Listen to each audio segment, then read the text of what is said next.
Je réponds aux questions que se posent le plus mes investisseurs. Partie 2. Je dois créer une société?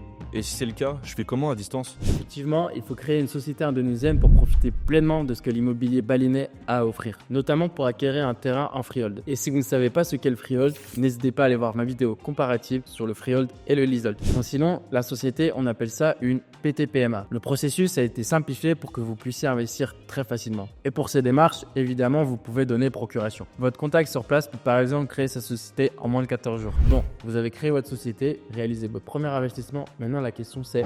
Comment je fais pour suivre l'avancée de mon projet à distance? Pour le coup, il n'y a rien de plus simple. La plupart des gestionnaires de projets vous enverront des rapports réguliers, des photos de l'avancée du projet et un suivi transparent des étapes. On est en 2025, la communication, c'est plus un problème. Par contre, ce qui peut l'être, c'est les résultats du gestionnaire du projet. Et si mon contact sur place, il gâche totalement le projet, je fais comment?